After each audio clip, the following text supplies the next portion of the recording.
All right, everyone, this is Michael with Integrity Flooring and Home Improvement. And I want to show you today how to cut around a receptacle if you're doing a DIY project for yourself, if you're putting a backsplash in at your own home and so forth. Just want to show you real quickly how to do it.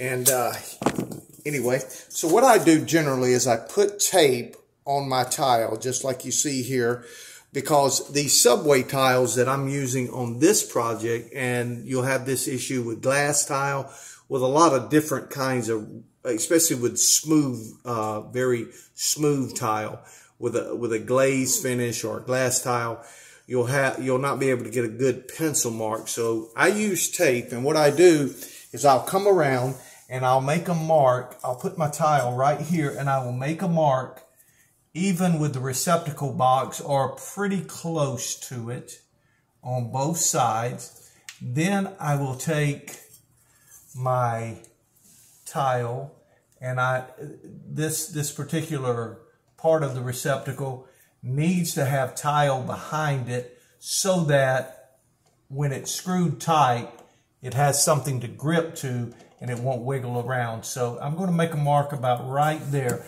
Now, something else you need to be mindful of with these type of receptacles, there's a little screw hold here where I have my pencil and one here, and that is where your screw for your cover will go into.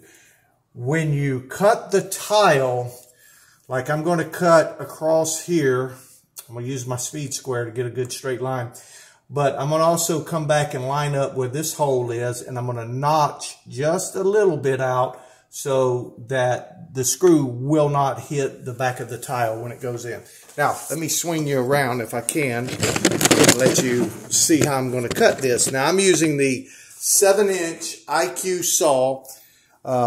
Generally, most people, they'll have to run outside and use a wet saw and so forth. The good thing with this saw, you can set it up right near where you're working.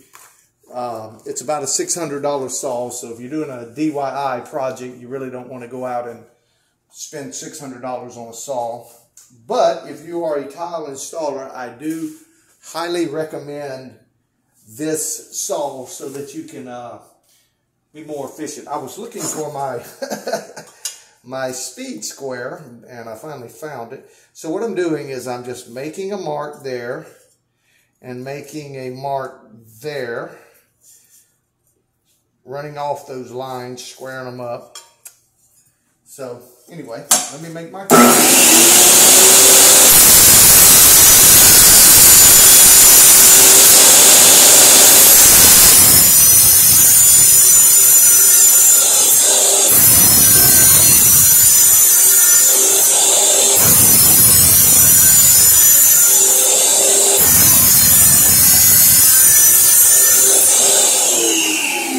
Now, as you can see, what I did, this is the part that's going to be notched out, and you can see I went to my line straight across.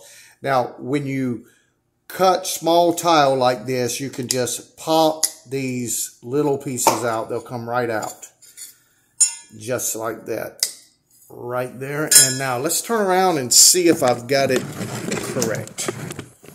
Here we go now. Let's see. Let me back you up, guys. Sorry about that. I'm not real efficient with this videoing as of yet. I'll get there. But let's just see where I'm at. All right, so that's going to work for me nicely. So what I'm going to do now is I'm going to go back to the saw, and I'm going to notch this little section out. And these two little prongs here will have that much pressure. Let me make sure I'm lined up with the hole. Actually, I need to get lined up a little bit better. Need to notch out. Let me make sure no, I'm good. Okay, so I'm going to go right back to the saw. Just stay put for just a minute.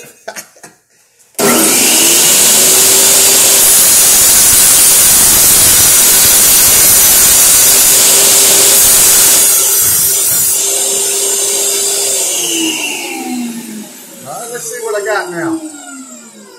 There we go. And then that way, when I put my tile in, there we go, I'm lined up with the hole. I won't have any problem with the screw going into this hole or this hole. We're good to go now. And that, my friends, is how you cut around a receptacle. And I appreciate you watching this video. I hope it helps you out, especially if you're a DIYer. And even if you've been doing tile a little bit and you didn't know about the little holes there, most tile men would know about that. But anyway, just wanted to pass that on to you. You guys have a blessed day. And remember, Jesus is Lord. He loves you. He died for you. Rose again. He's alive. And he wants to have a relationship with you. And he wants to give you salvation. So remember that. And have a good day.